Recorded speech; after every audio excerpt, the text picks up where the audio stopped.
Hello, thanks for joining me. Today we're going to talk about mindfulness, a subject and practice which has been popularized in the West in recent years.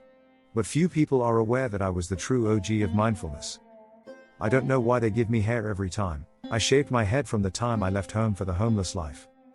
Anyway, one of my two main discourses on mindfulness is found in the 22nd sutta of the Digha Nikaya, titled in Pali, Mahasatipatthanasutta.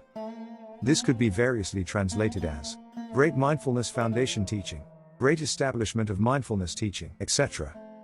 Mahasatipatthanasutta will form the backbone of our exploration into original Buddhism. In Mahasatipatthanasutta, the Buddha begins by saying to the bhikkhus, that is, the monks, the one and only path, bhikkhus, leading to the purification of beings, to passing far beyond grief and lamentation, to the dying out of ill and misery, to the attainment of right method, to the realization of nibbana, is that of the fourfold setting up of mindfulness. What are the four? He goes on to lay out the core objects of mindfulness: the body, sensations, the mind, which is the state of mind, and mental objects or ideas, which is to say the contents of the mind. We'll take a look at these one at a time. Mindfulness of the body. There are a number of exercises for mindfulness of the body recommended by the Buddha. Mindfulness of breathing. This is one of the most common exercises used by beginner and master alike.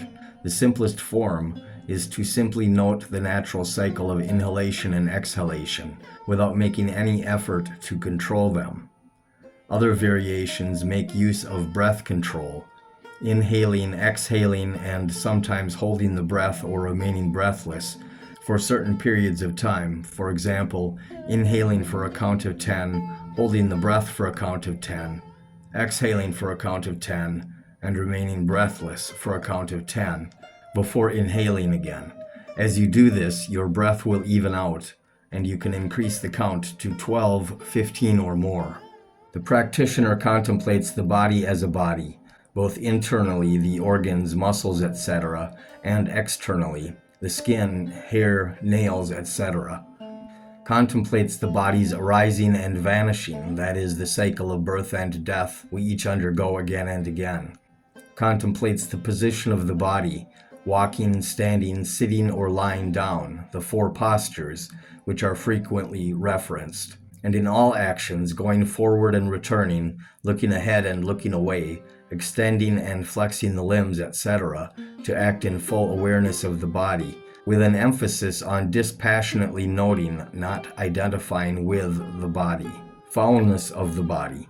The student is encouraged to contemplate the impermanent and often disgusting nature of the body, subject to sickness, disease, old age, and death, as a means of distancing him or herself from the world to enable spiritual vision. The body is a tool, a vessel for the spirit.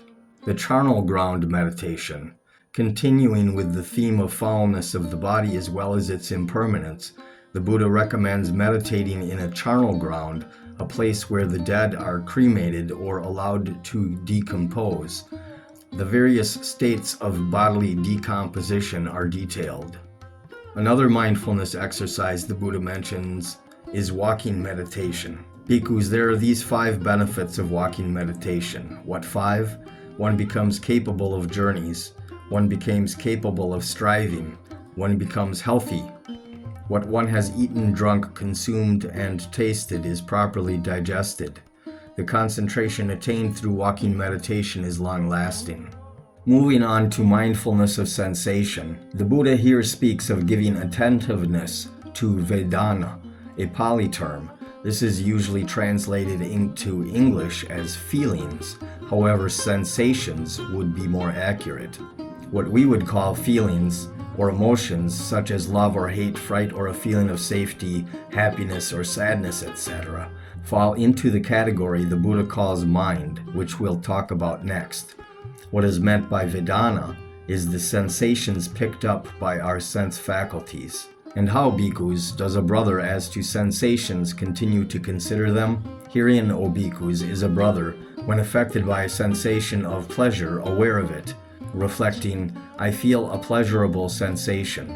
So too is he aware when affected by a painful sensation, or by a neutral sensation, or by a pleasant or painful or neutral sensation concerning material things, or by a pleasant or painful or neutral sensation concerning spiritual things. Mindfulness of mind.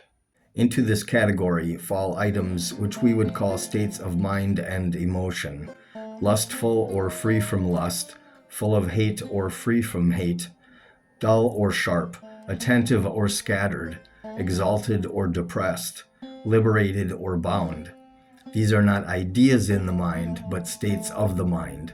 One is to give attention to these states as they arise and disappear, dispassionately, objectively, without clinging. Mindfulness of ideas. The Pali word translated as ideas is dhammas, or Sanskrit dharmas, which are mental formations, concepts, ideas of any type. One can simply be mindful or attentive to the flow of ideas in the mind, or one can focus one's attention on any specific idea, such as spiritual strength or truth. In Mahasatipatthanasutta, the Buddha specifically calls out the following 5 dhammas for contemplation: the 5 hindrances, the 5 aggregates, the 6 spheres of sense, the 7 elements of enlightenment, the 4 noble truths. In future lessons, we'll analyze each of these dhammas in detail. In our next video, we'll look at the 5 hindrances: sense desire, ill will, sloth, restlessness, and doubt. If you've enjoyed this video, please give it a thumbs up and consider subscribing. Leave me a comment if you have feedback or questions. See you next time.